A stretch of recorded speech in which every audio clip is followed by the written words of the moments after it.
Surviving Tiny Gods. Prologue. Can a creation be as great as its creator? No. But creations do mimic or present traits of their creator, like sharing or encouragement. Uplift is the apex achievement anything created could ever aspire to be, and a unique behavior that instantly attracts the attention of creators.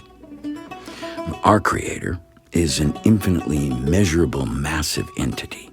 She, Gaia, dreamt this universe and became her dream for a reason: to know herself and to achieve the modest experience of one single lifetime, which for creators is right around one eternity of time. How big is Gaia? That question's a lot like asking your mom how much she weighs. It's rude to ask. And the answer is personal. Besides, Homo sapiens simply can't know. Human brains aren't big enough to comprehend it, let alone see it. Human science at its best is very weak. Behold. Open your eyes and be astounded. Step right this way and see just how big the circus you live in really is. Gaia is not alone. She is part of a family, in yet a bigger world of even bigger scales. Nor is she static. Gaia moves, traveling the great void with others of her species in a herd of parthenogenic creators, citizens of the metaverse. Gaia's herd may be the majority species of the metaverse, but there are many types of universe creators in the metaverse. Creators aspire to birth unique artistic creations, but all use differing approaches to achieve life experience and fruit. Experience and results are the currency of the herd. The currency of the metaverse is sharing, trading artworks of any kind, and, most important, experience. Gaia is one complicated cell in a greater body. Creators strive to understand that bigger world. Unfortunately, all they know for sure is they are quite small. Begs the suspicion they might possibly be invisible in their bigger reality. A remarkably sobering thought. Everything beyond Gaia is mind-numbing. And current data seems to indicate it keeps getting bigger and bigger until, poof, it all disappears. Creators' only satisfaction is knowing that their gross lack of intelligence means they aren't completely stupid. To a creator, their inability to comprehend the truly divine imagination behind all of reality was embarrassing. Act 1, Chapter 1. If creators suspect they're tiny, what value is humanity in this whole scheme? And to refer to humans as specks of dust would be a compliment. Size as big as it gets makes it hard to believe humans are of any use at all. But, in truth, we are vital to a bigger picture we can't imagine or will ever see. Gaia uses our experience to see a deeper picture of herself. Optimizing for success, Gaia invented positive and negative attitudes to enhance life experience, making life heaven or hell. She collects every bit of data on choices like this and wastes nothing. She invented technologies called faith, powerful enough to incite uplift. The secret of faith is having it in the self. If you saw your body at the atomic level with, say, the divine spectrometry of a Titaness or a Titan, you look very similar to your mother, Gaia. A simpler version, just not as balanced, pretty, or perfect, regardless of any kind of gender. But what benefit does experiments using rudimentary consciousness be to a giant like Gaia? Mostly uplift. After that, as viewpoints of herself. Everything Gaia created also records to produce astounding libraries of Gaia's experience. She went to a lot of trouble creating conscious beings because she wants a good picture of herself. Seeing is knowing, and it has little to do with the eyes. Gaia was as clever as her mother. Unlike siblings before her, Gaia was very endowed with huge creativities. Gaia dreamt of living multiple eternities as a child. She was barely a teen now. It was the call of the jewels, tiny god worlds her mother Omegalus had discovered. They constantly sang to Gaia like sirens. She wanted hundreds of tiny god worlds for her dream of the longest life. Omegalus would think her daughter Gaia was mad with such visions of grandeur. Gaia secretly believed hundreds of tiny god worlds was the next step for creators. Gaia believed a technology of random choice, enhanced by fuzzy fractal genders, would be the only way to incite dozens of tiny god worlds at once. If she pulled it off, Gaia would cement existence for creators and truly live forever. In the state of forever, eternal time disappears and leaves infinite, immutable foreverness. Chapter 2. Tiny god worlds erupt when 60% of a dominant species uplift from the state of awareness to meta-awareness. Now, this sudden uplift pulls the remaining 40% into uplift by the lemming effect. It's a technology inducing forward motion through a fear of being left behind or worse, alone. Most humans prefer death with everyone over living alone. Bravery and intelligence are not traits that present in 100% of humanity, unless a world uplifts. Then everyone benefits by becoming intelligently brave as one people. The hack to doing it right is using everyone. For eternities, creators wrongly believed uplift to meta-awareness took at least 1 million years of uninterrupted evolutionary ascent to achieve. It did for Omegalus. Gaia's shotgun method, ejaculating transpermia everywhere, cut that down by half. Her recipes, hidden in spores, packed with DNA instructions to evolve organic, conscious life, along with ludus love, drugs, sex, and more. Gaia gave all consciousness the potential to be spiritual and sacred by choice. Gaia never did anything the same way twice. She found repeating repulsive. And that's why everyone is the same, but so uniquely different. Creators will use anything to get a TGW. Bending genders, biology, and a myriad of other things, along with concepts like elements, desires, physics, quantum mechanics, time, space, drugs, envy.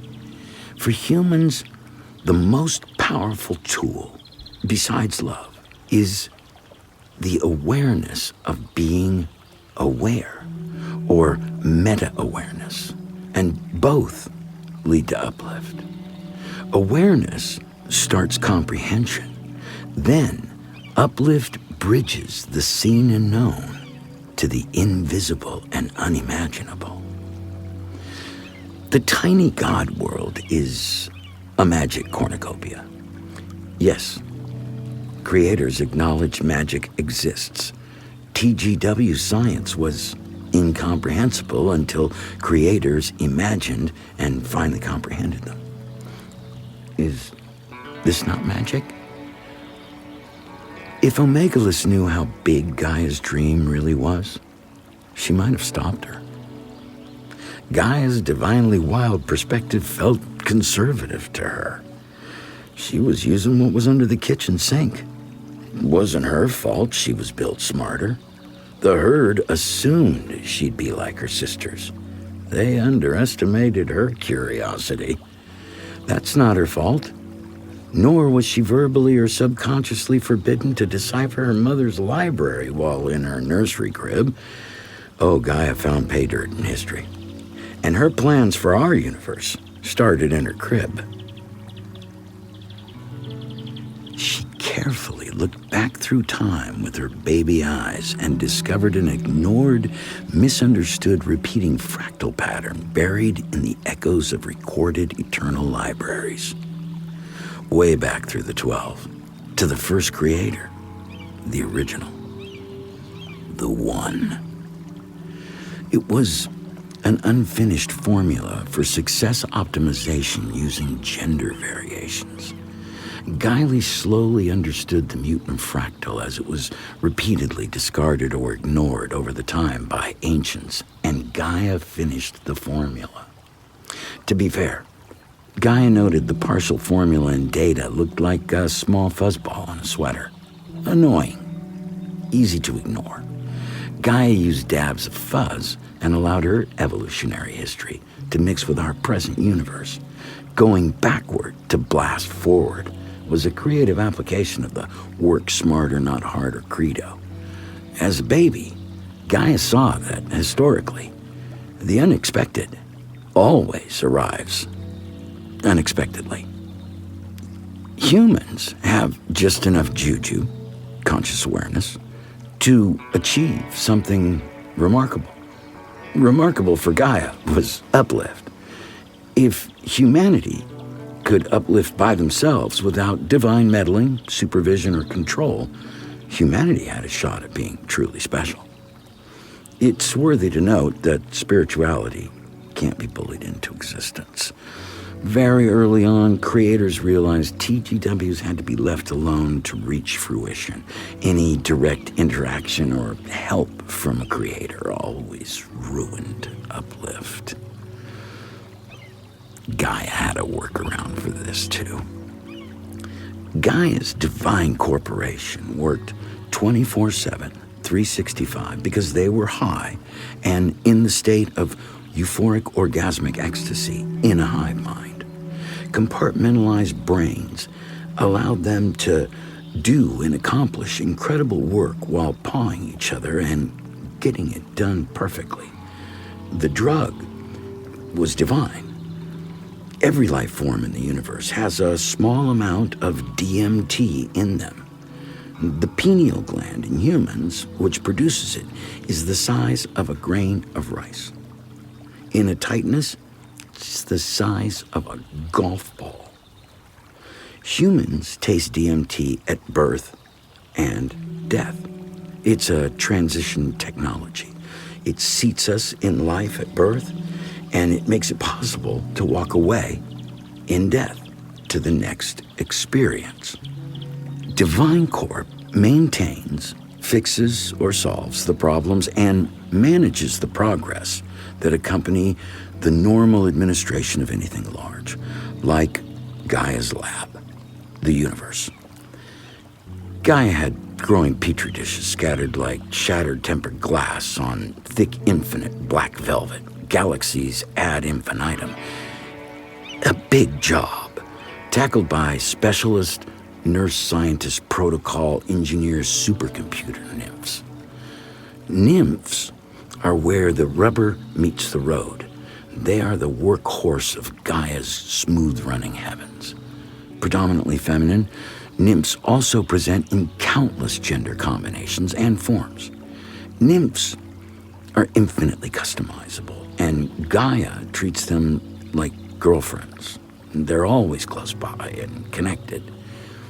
The actual center of this universe is always wherever Gaia's physical form happens to be standing, sitting, or lying at any particular time. And besides, it's hidden. You'd never find it. Humans are nearly blind. They see 2% of the visible light spectrum. Humans' opposable thumbs and powerful organic brain make them dangerous to each other and the biosphere. Without uplifting, the planet will be scrubbed and start again. It's happened several times before.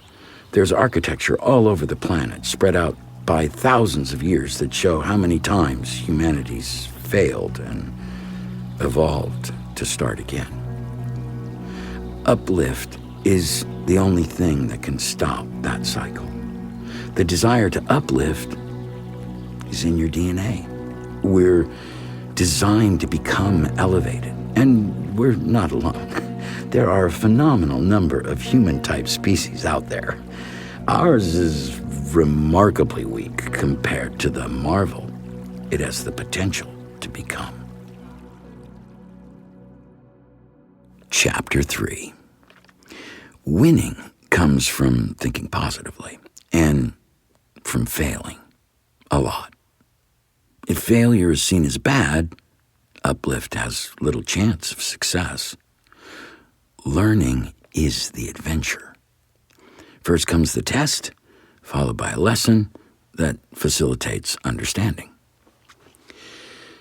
Gaia imbued us with an insatiable curiosity that leads to adventure and sometimes a lot of trouble. Gaia's universe is filled with rites of passage that all lead to spiritual awareness, but are extremely easy to miss. If you don't pay attention to yours, you'll miss them. Milestones are how the mind gauges accomplishment. The more you know, the farther you go. Gaia recycles everything conscious, whether aware or meta-aware. The afterlife, located in the underworld, is where she recycles higher consciousness into new perspectives for eternity. If you miss anything here, you'll probably experience it or learn it there. It's sort of an adult amusement, postdoctorate studies, experience education in tolerance, mostly. A theme park with access to other realities and alternate planes of existence. Very endlessly interesting. Gaia doesn't do null sum. The afterlife is enlightenment that rewards when the player's perspective is modified by choice. Gaia's genius of multiplying random choice and using rewards like love, drugs, sex, and fuzzy genders combined with her customized, more hands-on approach gave birth to a wider variety of creations that made better art, and more importantly, had very interesting and unique life experiences leading to uplift. She loves a great story, art of any kind, and anyone with a reach longer than their arms, who shares what they touch or grab. Gaia doesn't tolerate intolerance. She doesn't care about mistakes, if you learn from them, and loves gracefully learning to live and die with savoir-faire. She's fond of great recoveries and stunning exits. Gaia loves to see her creations reach too far, fail, and evolve.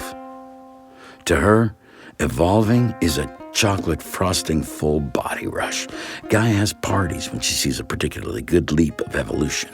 She has everyone wear pointy hats, do circle dances, sing songs that celebrate the achievement while playing kazoos. She loves a good kazoo solo, and they sound just as silly in heaven as they do here. Gaia's mood is mostly silly fun and happy. Never angry. Rarely stern. Gaia is and does what she likes.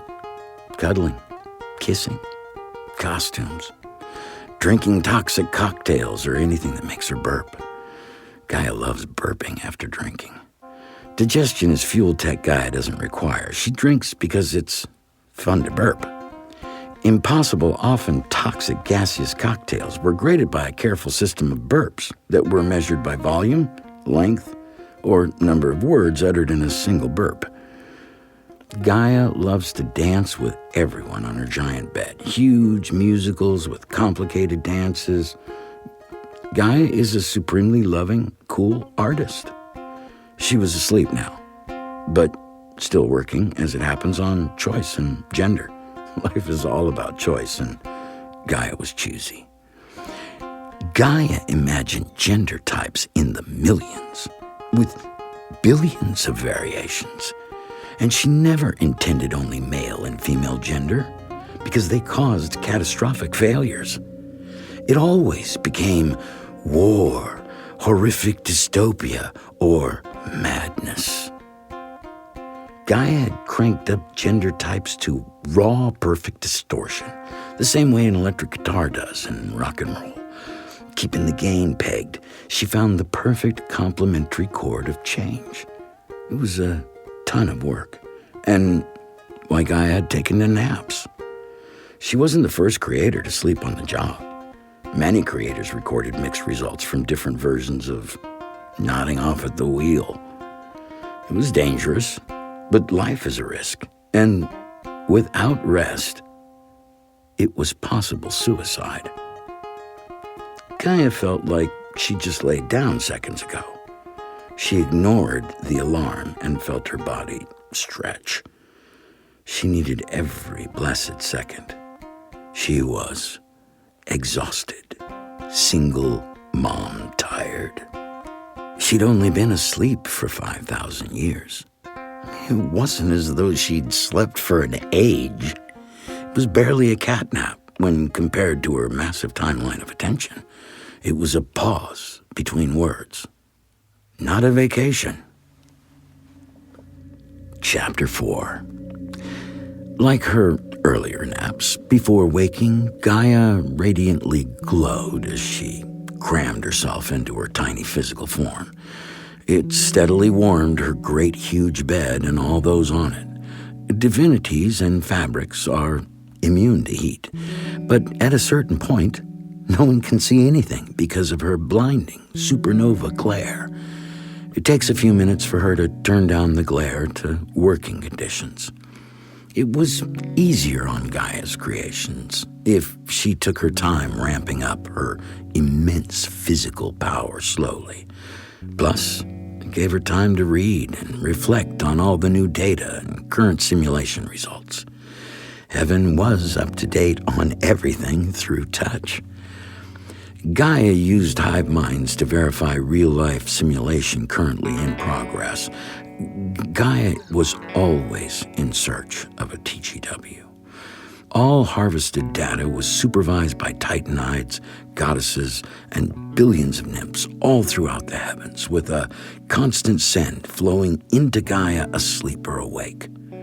Gaia waking up was big for the entire universe, huge for everyone. But Mom, she'd been at the plow for 14.3 billion years. And the hardest part of waking up was cramming her immeasurable intellect into such a tiny little space. As Gaia squirmed in, the hive mind touched every part of the universe, along the coral lattice remains of chaos. His thin bones were the only thing left from his death match to exist in the void. The thin skeletal pathway served as a scaffolding, and Gaia hung her dreams on it and used it like a string-in-cans phone system. Her eyes still closed. She omnisciently surveyed everything. Then she gasped in pleasant amazement at what her alarm was on about. The heavens actually paused. Samuel Barber's Adagio for strings filled the heavens from Gaia's delight. She'd been waiting for this for billions of years, and now it was finally here. Well, sort of. Okay, barely. A small planet at the end of a long spiral galactic arm, nearly floating in deep space, was acting contrary. To her divine eyes, the signs of uplift were neon, vibrating, and bright, especially in contrast to its impending demise. Earth 9,000,002 was ironically fluttering between uplift and dying. Gaia was elated, but she refused to open her eyes for those last few seconds of rest. She thought carefully. Important decisions had to be made. Her next choice could mean failure or success. She needed coffee, stat, with hot swirling lead and gold flakes on top. Sounded delicious, but wait. Brainstorm. Marshmallows from Egypt 2,000 years ago. Lots of them. Oh, maybe some of that granite biscotti from that little planet around the corner, the Stoners. So crunchy. Gaia was fully awake now. Her divine light turned down, the heavens glowed and fluttered at the side of her. As she floated to her throne, it was a flurry of changing colors, textures, and materials like a kaleidoscope on acid. Everything about Gaia did that. Her hair, her nails, makeup, and surroundings was a blur of constant change. Gaia was a being of severe intelligence, trying to fit into a box too small, and her appearance reflected her great mind considering everything, all at once. Sometimes her hair was brain coral, with fish swimming through the air like water around her perfect head. Her nails, diamonds, and the throne might confine swirling mercury into a solidity that allowed her to get all comfy in it and relax. And then just as fast, it was something different. She occasionally played with the room, walls, ceilings, or planets and meteors that flew by. Gaia played lots of music. She was simply the best DJ in the universe, and her mixes were absolutely to die for. Her playlist was made from music all over her universe. There was always sound in heaven. Chaos's ancient and faint death screams still echoed from the very beginning of time, and those would last for at least one eternity. Gaia was thinking questions and answers, swirling her toxic coffee. It was missing something. A radioactive, glowing green froth appeared on the top. She took a great swallow, leaving a green mustache on her perfect upper lip that she licked off perfectly with one swipe of her perfect tongue. Her stomach expanded, and she burped, a cloud of radioactive mist that dissipated slowly with cartoon-like timing. She had digested all information at hand regarding Earth 9,000,002 and was ready to take advantage of this tenuous opportunity. She would touch without touching and do what no one had imagined. No creator had ever empowered humanoids. Changing them into lucis naturae without touching or telling was easy as pie, and she could do that from anywhere, no matter where they were. But for some reason, Gaia was inclined to meet them, go the extra yard, mingle with the help, and all that. They were her first. Might be good to say, "Hi, how you doing?" Knowing who your boss was and liking them was a good recipe for success. The boredom of talking to humans gave her the willies. And then she heard the faint sigh of an "oh," followed by what sounded like true love, but whispered with that amazed at the quality kind of feel to it. "Wait, who said true love?" Gaia boomed. The room froze. "I did," came a weak, muffled reply. "Come here and let Mommy give you a kiss for a good job." Gaia spoke like she was handing out stars at preschool. The lucky nymph raced across the great bed like a bunny, jumped far from the throne and into the arms of Gaia, who planted a proper lip lock on her as the nymph went limp and passed out in divine ecstasy. Gaia extracted the new data from her saliva and carefully laid the nymph on the bed, sat down, and revised her plan. "We have our first tiny gods," Gaia announced. How fun is this? True love changed everything, thought Gaia. Let's meet the old man Gaius first. He sounds wonderfully odd. I wonder how male he really is, Gaius said to Tethys, the Titaness, and added, Then we'll bring Cyan and see what a true love kiss really looks like. Gaia found oddities like this invigorating. Everything was moving smoothly as any plan for uplift could be. All creators had plans. Few had TGWs. Uplift is always tumultuous. None happen without upheaval, compromise, hard choices, and becoming better. Or they end horrifically in seconds. Uplift is a roller coaster ride where the wheels come off the track in the most dangerous places. The best is never easy, and life is hard for a reason. What Gaia could not know, even with her phenomenal powers of inference, was a stewing danger in the metaverse.